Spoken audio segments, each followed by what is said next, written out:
qui elles appartiennent. Est-ce que les États où ça se passe sont intéressés? Et est-ce qu'il y a des tiers qui pourraient être intéressés?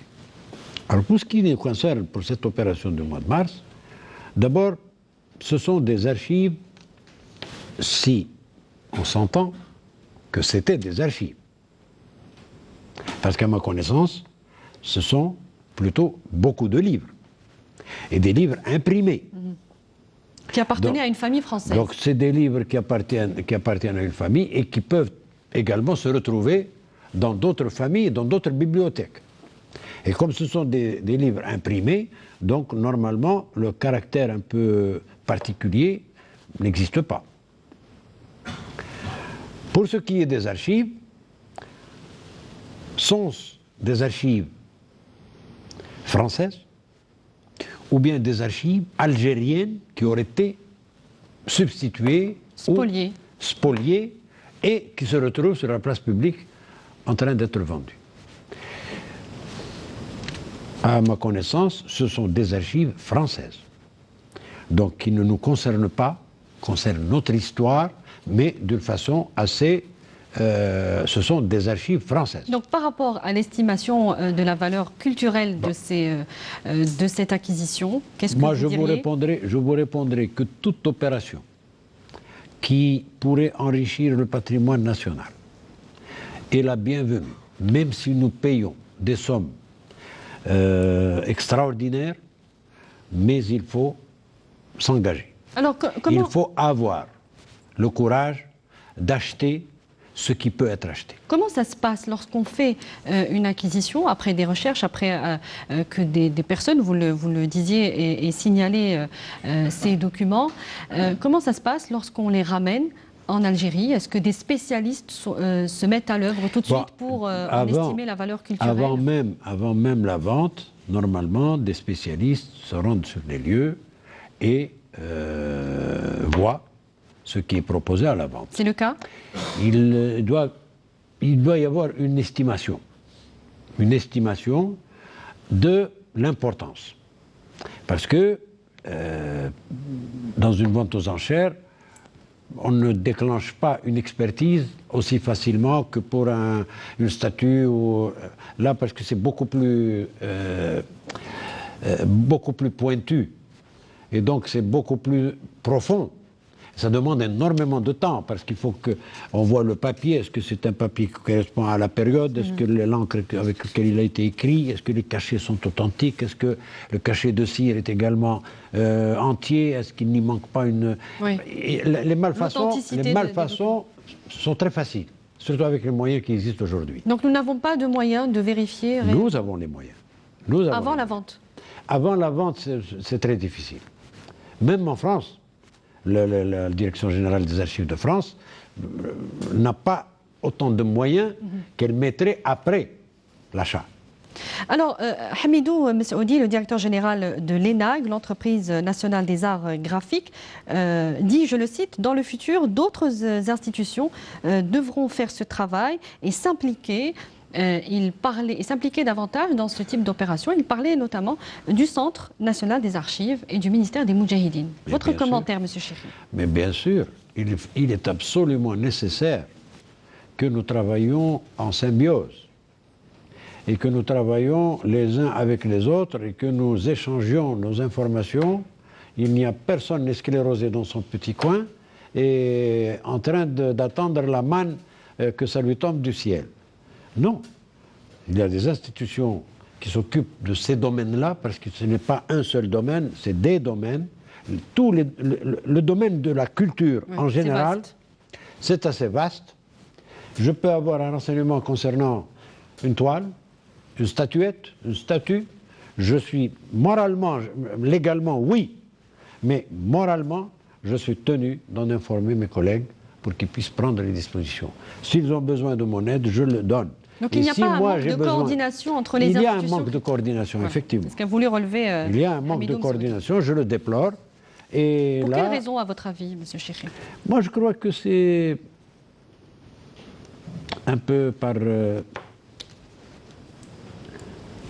عدم اهتمام. On ne donne pas assez d'importance, on ne donne pas la valeur qu'il faut aux actes du quotidien. Et donc là, nous avons besoin d'une prise de conscience. Il faut qu'il y ait une prise de conscience, il faut qu'il y ait des activités communes pour que nous puissions accorder nos violons. Moi, je pense que c'est absolument nécessaire. Si, par exemple, une exposition ou une conférence est donnée par l'un des secteurs, il faut que les autres secteurs y soient. Ils ne font pas seulement acte de présence, ils peuvent participer, ils peuvent rehausser le niveau, ils peuvent apporter quelque chose de plus, et ça au bénéfice du public. Le public n'attend que cela.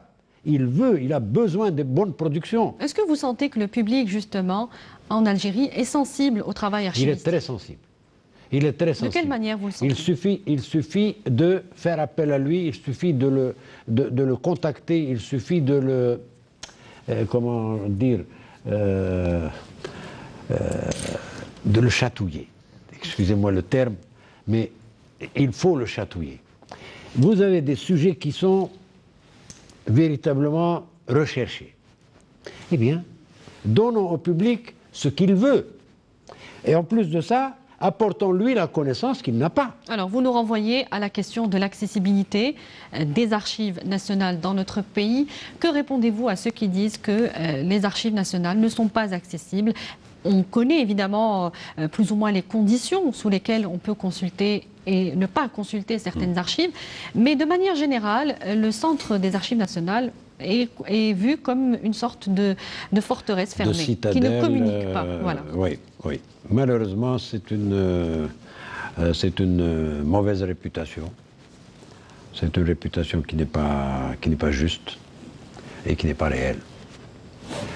Les archives nationales en Algérie se comportent exactement de la même façon que toutes les maisons d'archives dans le monde entier. Dans le monde entier. Dans le monde entier, il y a des archives qui sont communicables et il y en a d'autres qui ne le sont pas. Il y a des délais qui sont fixés pour accéder et il y a des compétences tout à fait particulières concernant certains documents. Même si la loi nous oblige à les communiquer sous certaines conditions, on est obligé de ne pas les communiquer. Quand il s'agit de protéger la dignité de l'être humain, sa liberté, quand on est obligé également de tenir compte des conditions dans lesquelles vivent les familles, nous avons une histoire qui est très très mouvementée. Notre histoire depuis très longtemps, très mouvementée et en plus de ça, mal écrite.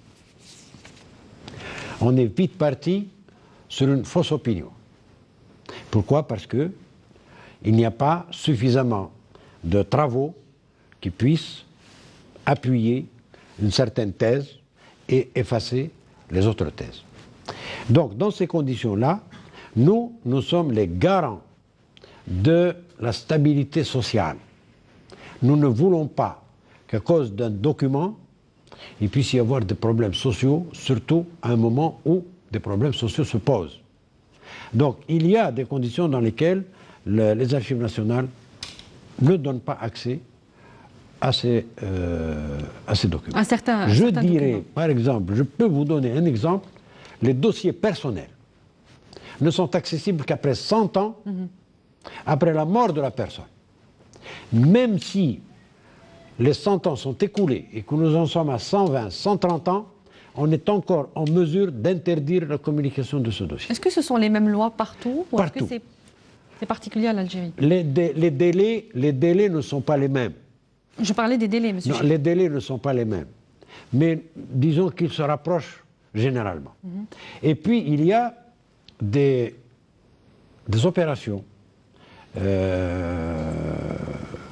ponctuelles pour des raisons particulières. On entrouvre un peu pour un temps et ensuite on referme. Alors ce qui me désole, moi, personnellement, c'est que On entend ces critiques. On les lit dans la presse. On entend des interviews. Mais malheureusement, ces mêmes personnes qui critiquent ne sont jamais venues aux Archives nationales, et ça je peux vous le prouver. Alors, lorsqu'on se dirige vers les Archives nationales, il n'est pas non plus aisé, y compris pour des chercheurs ou même des journalistes, de faire des recherches, parce qu'il faut-il déjà maîtriser les instruments de recherche, n'est-ce pas, Monsieur Chéry? On ne peut pas chercher n'importe quoi, n'importe comment. Non. Non, ça, mais ça, c'est un peu les règles de la profession, si vous voulez, les règles de la maison. Mais comment ça se passe? Lorsqu'on cherche une période précise, il faut préciser le document qu'on veut. Vous vous présentez, puisqu'il faut qu'on vienne avec la chaîne, pour qu'on puisse bien comprendre. On arrive, on décline son identité. Dans les maisons d'archives, généralement, il y a des cartes d'abonnés ou des cartes de lecteurs. Aux Archives nationales, j'ai supprimé cela pour faciliter toutes les... Il suffit de donner son identité pour les statistiques, pour que nous puissions à la fin de l'année dire combien de visiteurs nous avons eu, et quels sont les fonds qui ont été visités. Bon. Il y a des archivistes dans la salle de lecture qui reçoivent les doléances du chercheur. Je cherche sur telle période. Donc ils sont là pour le guider. Ils sont là pour le guider. Bon, à ce moment-là, on lui donne un instrument de recherche. Un instrument de recherche, c'est un livre dans lequel sont répertoriées toutes les pièces d'archives qui se rapportent à peu près à ce sujet-là. Il cherche et il note les cotes. Il demande au guichet, au desk, demande, je voudrais tel et tel document. On rapporte la boîte, ou les boîtes, et à ce moment-là, on voit, est-ce que ce sont des documents communicables ou pas? S'ils ne sont pas communicables, immédiatement, on peut prendre deux mesures. La première, c'est tout de suite interdire, non, ce n'est pas communicable, on ne vous le communique pas. Ce qui est rare, en réalité. Sinon, je vous donne le document. Mais je vous interdis ni de le photocopier, vous pouvez le lire. Vous pouvez prendre des notes. Et là, j'imagine qu'il s'agit, que cela va dépendre de la profession, un petit peu de celui qui fait ses recherches. Nous facilitons les recherches pour les universitaires, pour leur thèse. Donc il faut que la demande de documents soit en rapport avec le sujet de thèse. Et nous facilitons les recherches pour les ayants droit, pour le citoyen, parce que c'est là où il vient pour essayer de prouver un droit. Alors, Monsieur Chéry, la numérisation des archives, comme on peut le voir dans les pays étrangers, où cette numérisation a permis justement une meilleure accessibilité des archives. Exactement. Où est-ce qu'on en est nous numérisons depuis 2004. Nous numérisons, ça avance assez lentement pour des raisons techniques, pour des raisons de personnel. Ça, ce sont des restrictions qui existent dans toute l'administration algérienne. Nous n'avons pas suffisamment de personnel pour pouvoir, et puis nous avons quand même une masse énorme de documents. Et nous avons également... On en est à combien de pourcentage, si on peut quantifier? On ne peut pas quantifier, on ne peut pas, absolument. Mais nous ne pouvons pas également nous occuper d'un secteur au détriment d'autres. Donc nous sommes obligés de mener notre activité de façon à peu près frontale. Donc de temps en temps, on s'occupe de ça, ensuite on va vers d'autres... Et puis nous avons des activités culturelles qui nous permettent justement de nous rapprocher de... Tout cela est fait par une petite poignée de personnel. Et je peux vous dire toute ma satisfaction, parce que toutes les obligations de l'institution des Archives nationales est travailler avec 35 archivistes, alors que, pour vous donner une comparaison, les archives ottomanes à Istanbul, qui couvrent 8 siècles d'histoire, ont 450 archivistes du niveau magistère doctorat. En Algérie, je n'en ai que 35 et j'en ai perdu beaucoup avec les retraites anticipées. Voilà un peu quelles sont les conditions dans lesquelles... Donc le métier d'archiviste est en train de se perdre. Ont fourni l'effort je ne dirais pas surhumain, mais l'effort quand même Mais justement, appréciable qu'est-ce que vous diriez pour pouvoir disons, avoir une institution qui fonctionne à peu près. Qu'est-ce que vous diriez sur le métier d'archiviste, rapidement, M. Chiri? Le métier d'archiviste, c'est un métier... Selon vous, il est en train de se perdre? Il se perd parce que les conditions, ce ne sont pas les conditions de travail, parce que quand on aime son travail, on travaille dans n'importe quelle situation. Mais il y a des travails plus agréables, plus alléchants que d'autres. Mais moi, je peux vous dire que celui qui aime le métier d'archiviste aimerait être toujours avec des documents à restaurer, des documents à essayer d'améliorer, des documents à préserver, oui, des documents à communiquer. C'est tout un plaisir, parce que c'est une vocation. Dans ces conditions-là, il faudrait quand même que, sur le plan statutaire, il faudrait quand même qu'on se tourne un peu vers ces gens-là. C'est-à-dire qui travaillent de façon difficile. Sur le plan du salaire, sur le plan des perspectives. Un archiviste est confronté à une situation assez particulière. Il est en marge de l'administration. Il n'a aucune perspective pour évoluer. Il ne peut pas être chef de daïra, il ne peut pas être wali, il ne peut pas être ceci, il ne peut pas être cela. Il est cloîtré dans des fonctions et dans des structures, des responsabilités qui sont limitées. Un archiviste, aujourd'hui archiviste, dans 10 ans il sera archiviste en chef, ensuite il pourra être conservateur et ça s'arrête là. Donc plus de perspectives pour les archivistes. Il faut plus de perspectives, donc il faut qu'il y ait une certaine mobilité. Par exemple, dans le domaine de la culture, oui, des archivistes qui ont travaillé aujourd'hui pendant 10 ans aux archives nationales peuvent aller faire un petit break dans les musées, voir un peu comment la Bibliothèque nationale travaille. Mais travailler, non pas visiter, c'est-à-dire voir également le métier de bibliothécaire. Parce que il faudrait qu'on revienne à l'ancienne conception du bibliothécaire ou de l'archiviste. L'archiviste est une somme de connaissances. De par son expérience, oui, le chercheur qui vient le voir n'a peut-être même pas besoin d'aller consulter le... Oui, il peut directement s'adresser à l'archiviste. Je cherche telle chose, il lui dit faites ceci, allez chercher dans tel et tel... C'est ça. Alors, donc élargir les connaissances, élargir les perspectives de travail professionnelles, et également avoir quand même une certaine aisance dans la vie. La vie est quand même assez difficile et faire des études, il faudrait bien qu'on ait... Très bien. Alors on va un petit peu avancer. L'appel, je pense qu'il a été lancé aujourd'hui pour les archivistes.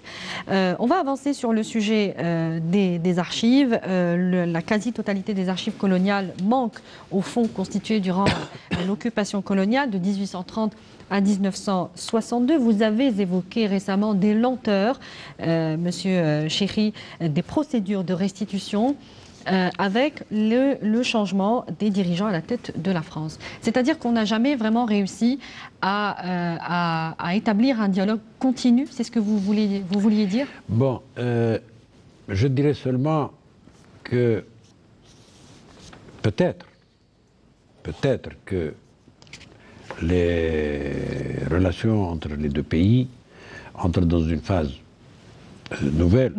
Par certains changements qui se sont opérés ici et là-bas, et que cela nous ouvre des perspectives peut-être heureuses pour pouvoir avancer assez rapidement. Sur ce dossier? Sur ce dossier. J'ai parlé de lenteur, mais je n'ai pas encore abordé jusqu'à ce jour avec nos moyens d'information, ou même dans les sphères officielles, le problème de la restitution. La restitution n'est pas encore abordée.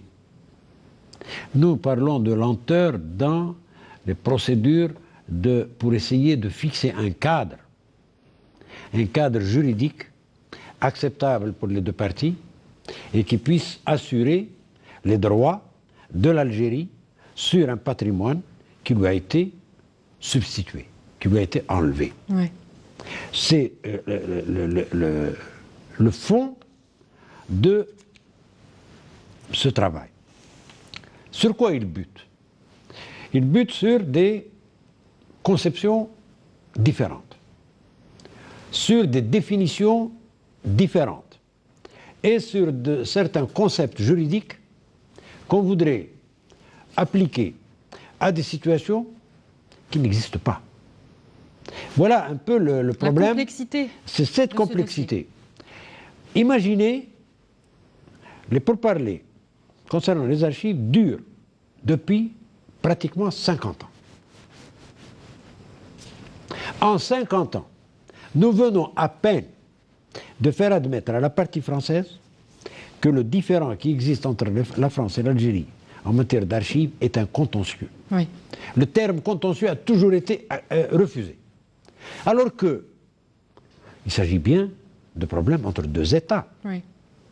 Un problème entre deux États ne peut pas être qualifié d'autre chose que contentieux. Alors on retrouve justement le mot contentieux dans le rapport de la Cour des comptes, la Cour des comptes française, oui. Qui a été publié en février dernier. Je voudrais d'abord terminer sur cet aspect-là. Oui. Il y a également, pourquoi il y a des différences de compréhension?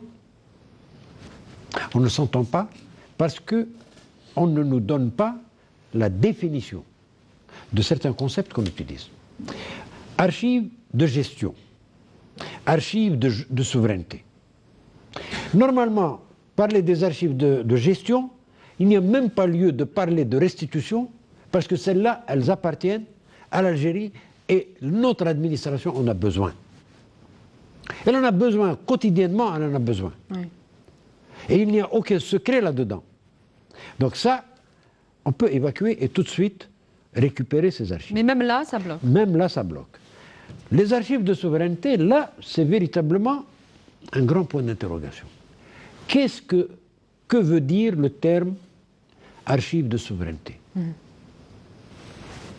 On ne comprend pas. Alors justement, je voudrais votre réaction sur ce rapport de la Cour des comptes française, qui a tout de même fait, dans ce rapport, fait une certaine avancée en direction de l'Algérie, et donc qui a publié en février dernier ce rapport, et dit dans ce rapport qu'il y a un classement défaillant, clairement, et un volume important d'archives qui n'a jamais été ouvert depuis le rapatriement d'Algérie et est resté dans des cartons. Est-ce qu'on peut craindre la perte, justement, de ces documents, de précieux documents, de façon définitive? Monsieur Chikri. Moi, je vous assure que ce ne sont pas, c'est pas des craintes. Je n'ose pas dire des certitudes. Parce qu'on ne garde pas des archives. On en a l'expérience tous les jours, oui, dans nos magasins. Il suffit que vous oubliez d'aérer. Et là, vous savez, il y a énormément de choses qui peuvent se produire. Donc là, des cartons et des liasses qui ont été d'abord transportés d'Algérie en France dans des conditions tout à fait particulières. Oui. Et donc là, est-ce qu'elles étaient déjà en partant? Est-ce qu'elles étaient en état d'être transportées? Transportables. Ça, on ne le savait pas. Maintenant que la Cour des comptes vient de nous donner un renseignement de taille, parce que la responsabilité des autorités françaises dans la préservation, oui, elle est protégée par la loi. Oui. Quand vous avez... On parle d'un centre des archives à Aix-en-Provence complètement débordé. Non, il n'y a pas que lui. Il n'y a pas que celui-là. Oui.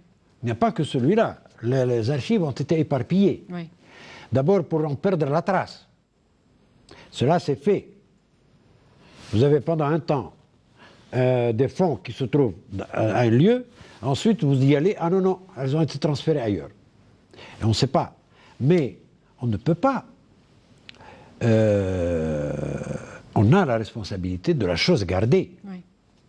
Alors est-ce que Nous sommes gardiens de la chose gardée. Est-ce que ce rapport de la Cour des comptes pourrait aider dans les discussions, dans la reprise des discussions en septembre, peut-être pourrait certainement constituer une base pour le dialogue? Certainement, parce que nous, jusqu'à présent, nous n'avons pas posé la question de faire une petite inspection, je n'ose même pas, le terme est peut-être trop fort. Visite.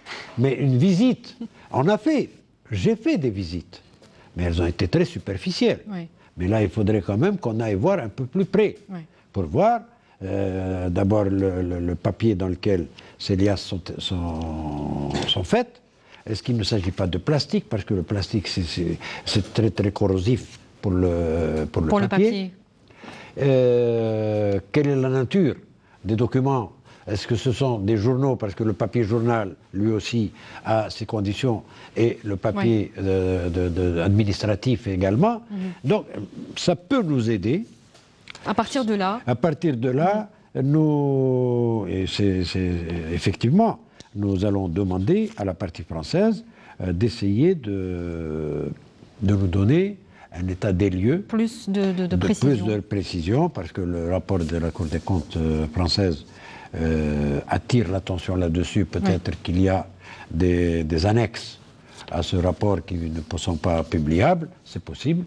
Donc, pour nous, il serait très intéressant que nous ayons le cœur net là-dessus. Alors, il y a des commissions chargées justement de l'examen et de travailler, œuvrer justement à décortiquer ce problème, à trouver une solution à ce dossier. Est-ce qu'il y a une feuille de route déjà préétablie pour la reprise du dialogue en septembre prochain, selon vous? Bon, nous avons déjà travaillé et nous avions déjà fait cette feuille de route. La feuille de route existe. La feuille de route n'a pas été pleinement réalisée pour des difficultés de parcours.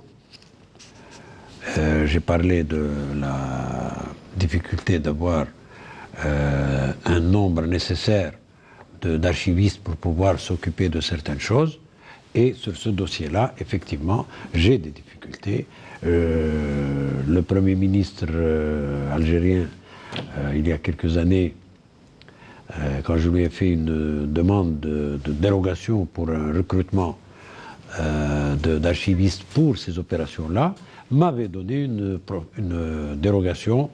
Bon, elle n'était pas très très importante, mais elle était quand même assez salutaire. Ce qui nous a permis quand même de préparer un certain nombre d'activités. Mais rapidement, M. Chéri, puisqu'on arrive à la fin de l'émission. La réunion qui devrait se tenir en septembre va être donc précédée par des consultations. Oui. Et nous avons échangé des instruments de recherche. Les Français nous ont donné des instruments de recherche et les Algériens, nous avons donné certains instruments de recherche. Donc il y a déjà un échange. Il y a un échange. Mais cet échange est fait dans un but bien précis. Étant donné que ce qui nous importe, nous, pour l'instant, ce sont deux choses. La première... Rapidement, M. Chéri, vraiment, il reste plus beaucoup de temps. La première est une nécessité. Et c'est une priorité. C'est la récupération. La deuxième n'est pas une priorité, mais il faut qu'on en fasse une priorité, en attendant la récupération. C'est-à-dire celle d'obtenir des copies. Donc nous avons reçu... Sur la base de l'accord de 2009, c'est ça? C'est ça.